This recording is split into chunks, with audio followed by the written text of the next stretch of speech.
I got my mistress pregnant. We need to break up. That's how my husband Camille apologized to me in such a flippant manner. I was dumbfounded, and my affection for him ran out. It was exactly 6 months ago. Is the mistress someone I know? Yeah, it's Kyra. Remember meeting her again at Alice's wedding reception. Since then, my husband seemed completely unashamed. Alice's wedding was the year before last. So you've been cheating for over a year? Alice was a college classmate of mine, and the mistress Kyra was a junior who 2 years behind me.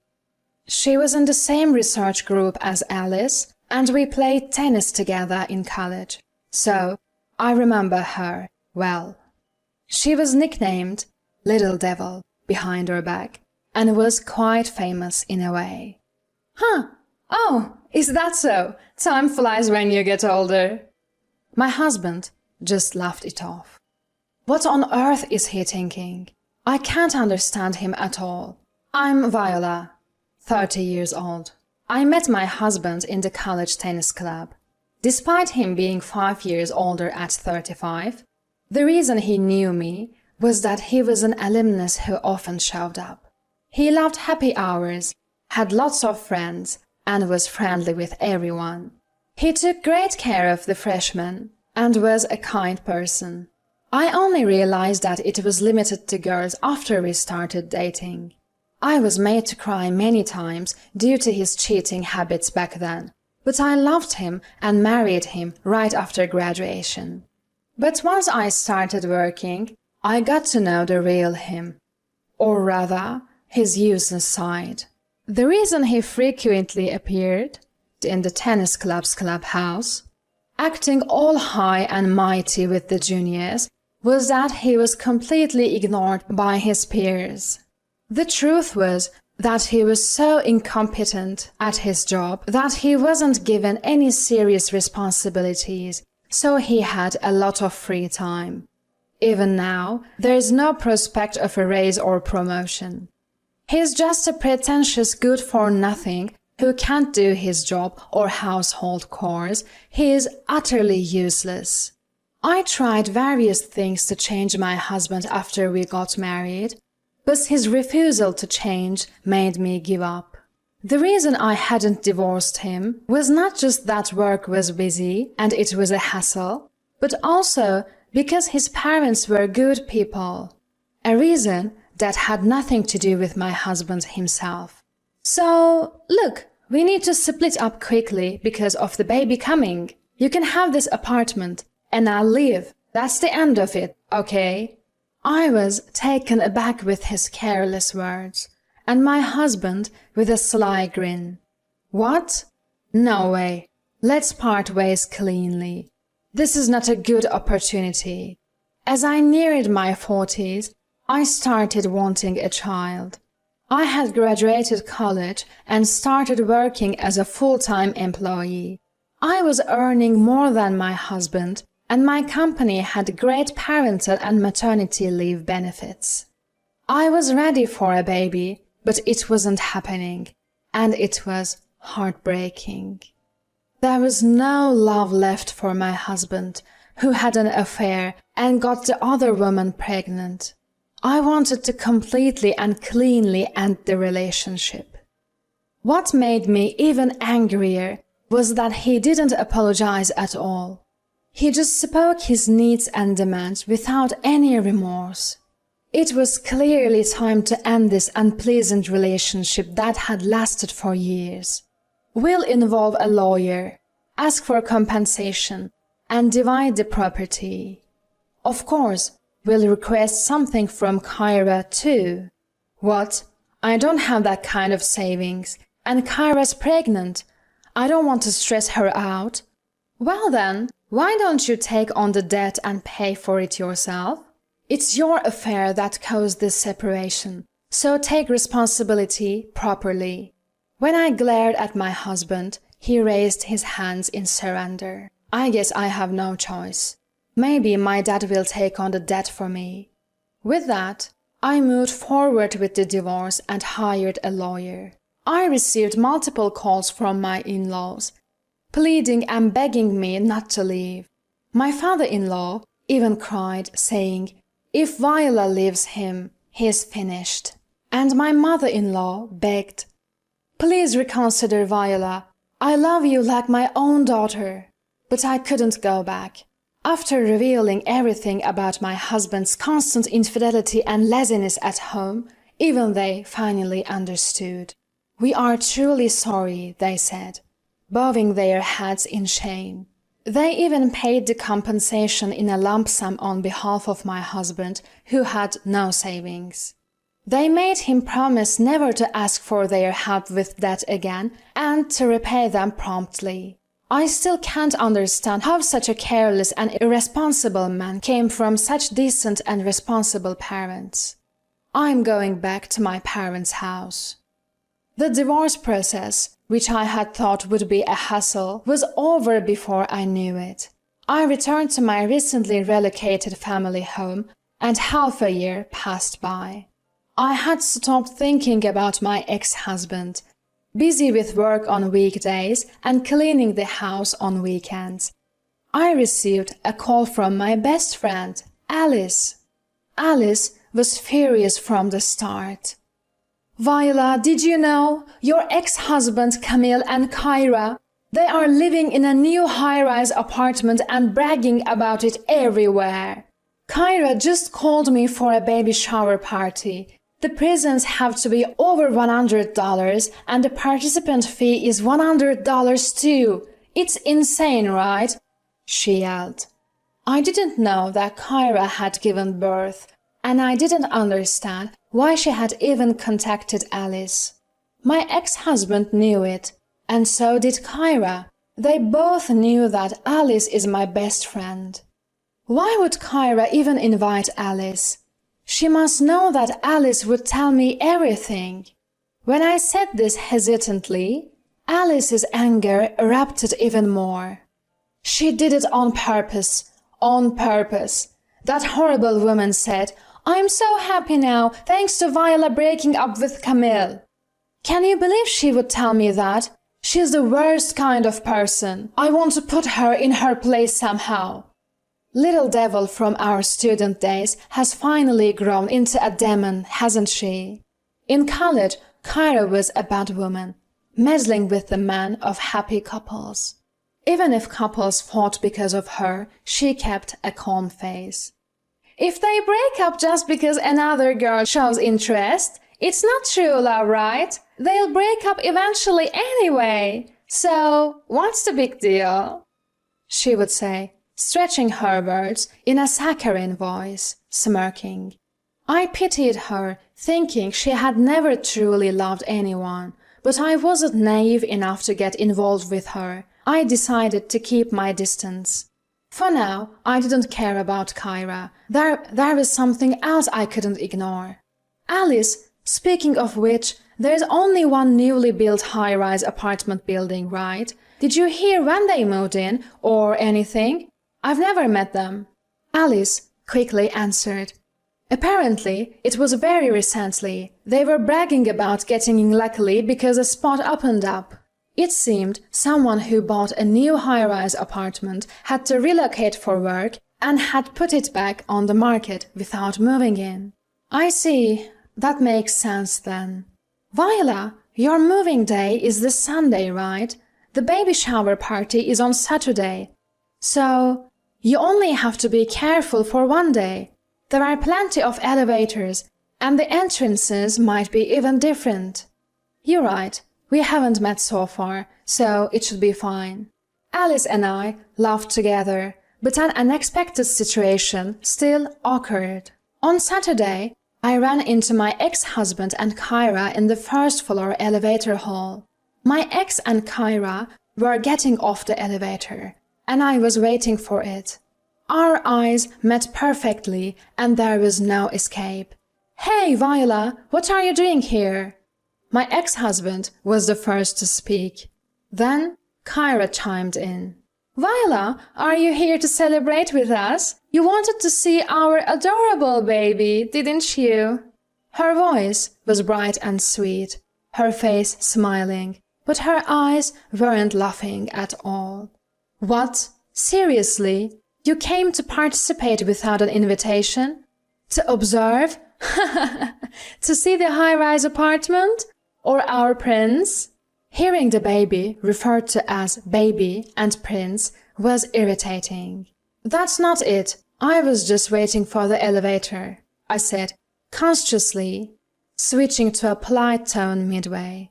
Camille was my ex, but now a stranger, and I didn't want to cause a scene here. Huh? So you're planning to come to my house after all? You're so silly, Viola. Stop being so stubborn. You're probably just jealous that we live in a super luxurious high-rise apartment and that our adorable prince was born. You still love me and feel lonely, don't you? Just admit it, you wanted to see me again. Viola, that's not acceptable. No matter how much you love Camille, I'm the one he's married to now. It's a crime to barge into our home uninvited. Jealous, are you? Kyra, you're really cute.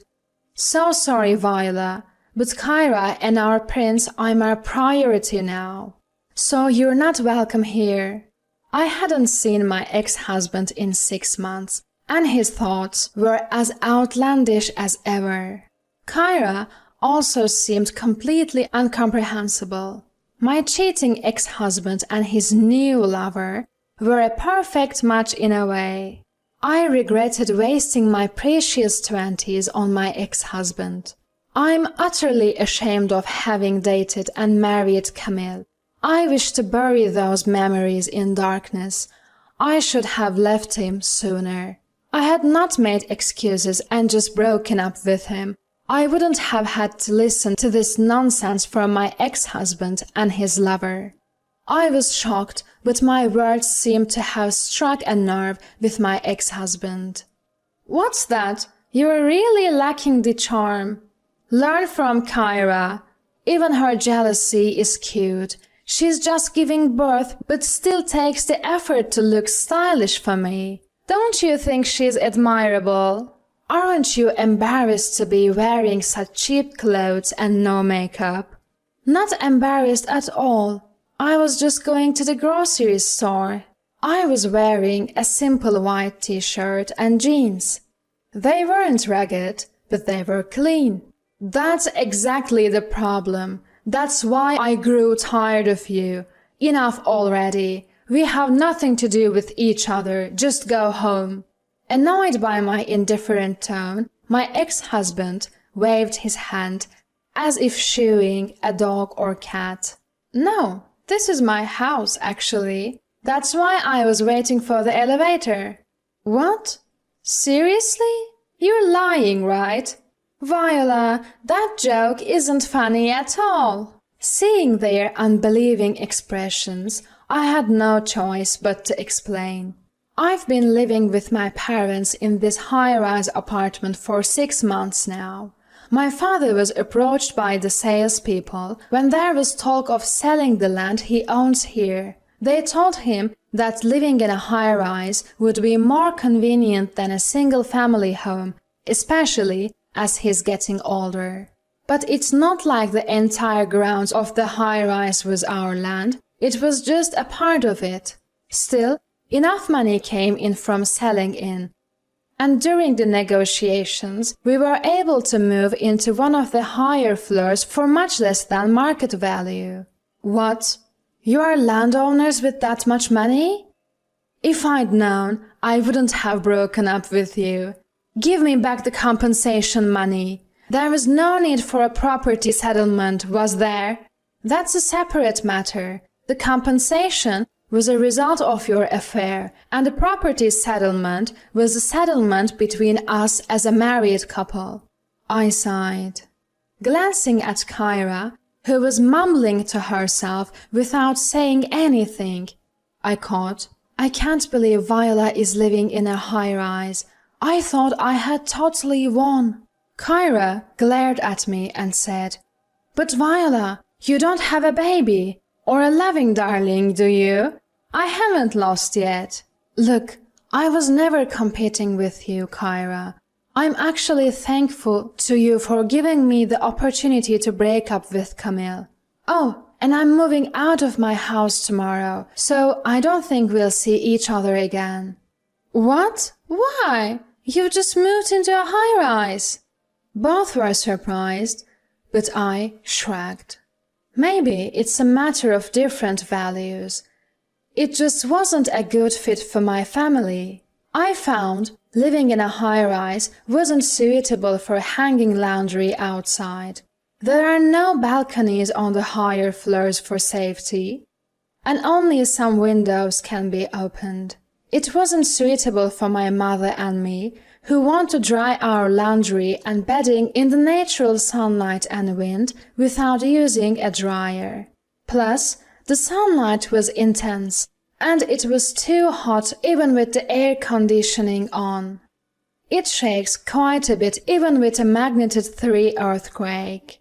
Apparently, the building is designed to sway to prevent collapse, and the higher floors shake more. It was terrifying. Most stressful of all was the daily elevator ride. It gets pretty crowded during the morning commute, and it takes time since it stops on each floor. The advertised 3 minutes walk from the station ends in the elevator. We were too bothered by the drawbacks unique to high-rise living, so we decided to live in a regular house with a garden after all. Luckily, our apartment sold quickly at almost the same price we bought it for. As I briefly explained, both my ex-husband and Kyra grinned. Oh, so we'll never see each other again. So, a high-rise wasn't suitable for commoners like you. It's more suited for an elite celebrity family like mine.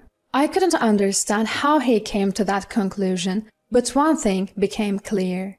What I grew to hate and gave up on was that part of you. Pretentious, but with no real ability to back it up. Unwilling to change or make an effort. I became utterly fed up with you.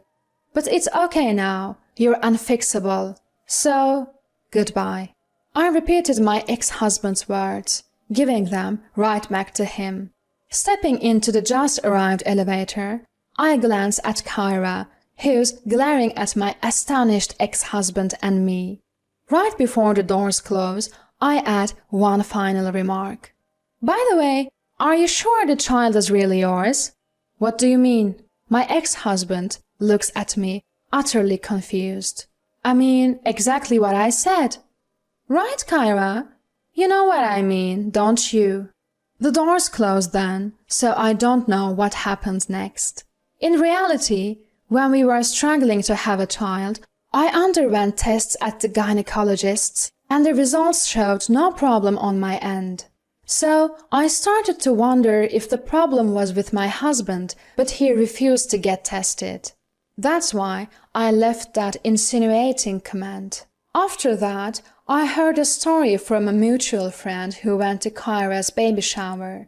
Despite bragging about living in a high-rise apartment, my ex-husband had been living on the 3rd floor. Plus, despite demanding expensive gifts and participant fees, the only food served were cheap snacks from the grocery store. When a friend softly complained, Kyra reportedly exploded, saying, "You should be grateful to see my baby up close and pay the money, of course." The atmosphere quickly became tense, and even though my ex-husband tried to mediate, things escalated into a massive fight between him and Kyra, resulting in a total mess. All thanks in part to my earlier cryptic remark. It seems my ex-husband and Kyra had moved into a high-rise, but life was tough, and they were trying to swindle money from their friends by fabricating reasons. Apparently, my ex-husband let it slip, and their friends were furious and left. As for me, I successfully moved into a single-family house with a garden and started living with my family.